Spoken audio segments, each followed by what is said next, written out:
কৃষক বন্ধু death benefit 2019 নতুন প্রকল্প।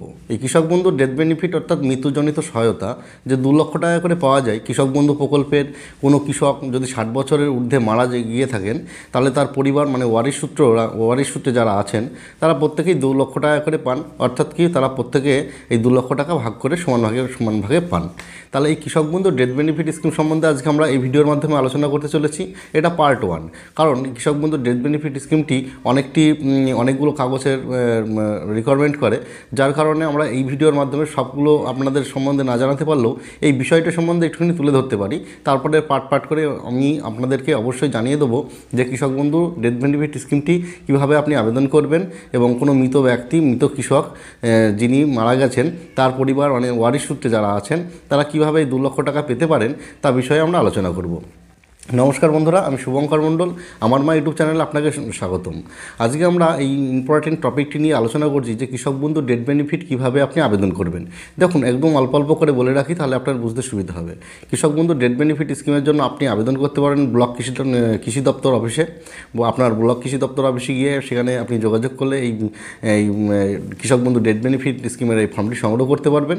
এবং এই ফর্মটির সঙ্গে কোন ডকুমেন্টস লাগছে তা আমরা আজকে খুব সংক্ষেপে আলোচনা করবো এবং পরে আরও বিস্তারিত আলোচনার মাধ্যমে আপনাদের বুঝতে সুবিধা হবে। তাহলে যে কৃষক বন্ধু ডেথ বেনিফিট স্কিম 2019 সালে যেটি চালু হয়েছিল, কৃষকদের মৃত্যুজনিত সহায়তা প্রকল্প, এটি কোনো কৃষক বন্ধু প্রকল্পের নাম নথিভুক্ত নেই, তবুও তিনার নামে যদি জমির রেকর্ড থাকে, মানে জমির পর্চাটি থাকে 2019 সালের আগে পর্যন্ত, তাহলে কিন্তু তিনি এই কৃষক বন্ধু ডেথ বেনিফিট স্কিমের আবেদন করতে পারবেন। অর্থাৎ কি যিনি মারা গেছেন যে কৃষক তার পরিবার আর কি। তাহলে এখানে ডকুমেন্টস কী লাগছে এবং ফর্মটি কোথা থেকে আপনি সংগ্রহ করবেন তা আমি আগেই জানালাম যে ব্লক কৃষি দপ্তর অফিস থেকে আপনি আপনার এই কৃষক বন্ধু ডেথ বেনিফিট স্কিমের ফর্মটি সংগ্রহ করতে পারবেন। এবং কৃষক যিনি মারা গেছেন তার বয়স কিন্তু 60 বছরের ঊর্ধ্বে হলে হবে না, 60 বছরের মধ্যে থাকতে হবে কোনো কৃষকের বয়স। অর্থাৎ 60 বছরের মধ্যে মারা গেলে তিনি অর্থাৎ তার পরিবারটি এই 2 লক্ষ টাকা কিন্তু পাবেন। এখানে তাহলে ডকুমেন্টসগুলো কী লাগছে দেখুন। ডকুমেন্টসগুলোর মধ্যে লাগছে যে কৃষক মারা গেছেন তিনার ডেথ সার্টিফিকেট লাগছে এবং তার জমির রেকর্ডটি লাগছে ওই কৃষকের ভোটার কার্ড এবং আধার কার্ডের জেরক্স কপি। এই যে ডকুমেন্টসগুলোর কথা বললাম আমি, এগুলো সব জেরক্স কপি দিলেই কিন্তু আপনি এই কৃষক বন্ধু ডেথ বেনিফিট স্কিমে আবেদন করতে পারবেন। এবং লাগছে এই ওয়ারিশ সার্টিফিকেট, অর্থাৎ যে কৃষক মারা গেছেন তার নামে জমির রেকর্ড ছিল এবং তার ওয়ারিশ সূত্রে যে সকল ব্যক্তিগণ আছেন তাদের প্রত্যেকের একটি ওয়ারিশ সার্টিফিকেট লাগে। এক্ষেত্রে বলে রাখি ওয়ারিশ সার্টিফিকেটটির ক্ষেত্রে যে প্রথমে কিন্তু আপনার পঞ্চায়েত অফিস থেকে বা অঞ্চল অফিস থেকে একটি আপনার ওয়ারিশ সার্টিফিকেট তুলতে হবে। এবং ওই ওয়ারিশ সার্টিফিকেটটি নয়, ওই ওয়ারিশ সার্টিফিকেট দিয়ে কিন্তু আপনার ব্লক কৃষি দপ্তর অফিসে অবশ্যই যোগাযোগ করবেন। আপনার যে ওয়ারিশ সার্টিফিকেট অঞ্চল অফিস থেকে তুললেন, সেই ওয়ারিশ সার্টিফিকেট দিয়ে ব্লক ডেভেলপমেন্ট অফিস থেকে মানে বিডিও অফিস থেকে কিন্তু আরেকটি আপনার ওয়ারিশ সার্টিফিকেট তুলতে হবে। তাহলে ডকুমেন্টসের মধ্যে বললাম কৃষক যিনি মারা গেছেন তার ডেথ সার্টিফিকেট, তার ভোটার কার্ড, আধার কার্ড এবং লাগছে জমির রেকর্ডটি। এবং ওয়ারিশ সার্টিফিকেটের ক্ষেত্রে প্রথমে আপনার অঞ্চল অফিস থেকে বা পৌরসভা থেকে তুলবেন ওয়ারিশ সার্টিফিকেট এবং তারপরে বিডিও অফিস থেকে কিন্তু একটি ওয়ারিশ সার্টিফিকেট আপনাকে তুলতে হবে। তাহলে এই ডকুমেন্টসগুলোর কথা আমরা প্রথমেই জানলাম।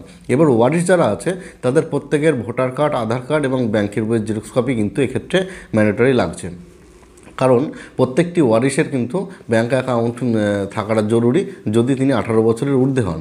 আর যদি 18 বছরের নিচে হন, নাবালক বা নাবালিকা হয়ে থাকেন, সেক্ষেত্রে যিনি আসল গার্জিয়ান আছেন তিনার ভোটার কার্ড, আধার কার্ড, ব্যাংকের বই কিন্তু কাজ চলে। যিনি নাবালক আছেন তিনি তার আপনার আধার কার্ড আর বার্থ সার্টিফিকেট কিন্তু এক্ষেত্রে প্রয়োজন আছে।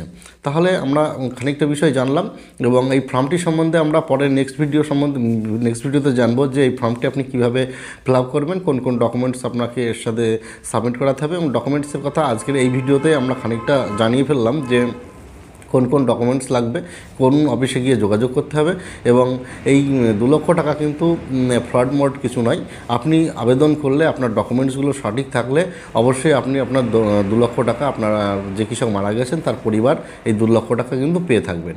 তাহলে আমরা আজকে এই ভিডিওর মাধ্যমে এই সংক্ষিপ্ত আলোচনার মাধ্যমে জানলাম যে কৃষক বন্ধু ডেথ বেনিফিট 2019 অর্থাৎ কৃষক বন্ধু মৃত্যুজনিত সহায়তা 2019 এই প্রকল্পটি নতুন প্রকল্প, যে প্রকল্পের কথা অনেকেই জানেন না। যদি কোনো কৃষক 60 বছরের আগে মারা যান তাহলে বা 60 বছরের মধ্যে মারা যান তাহলে তার পরিবার কিন্তু 2 লক্ষ টাকা এককালীন সহায়তা এই পশ্চিমবঙ্গ সরকারের তরফ থেকে পেয়ে থাকেন। মানে প্রত্যেকের ব্যাঙ্ক অ্যাকাউন্টে এই 2 লক্ষ টাকা ভাগ হয়ে এই কৃষক বন্ধু আপনার কিন্তু অ্যাকাউন্টে আসে এই টাকাটি।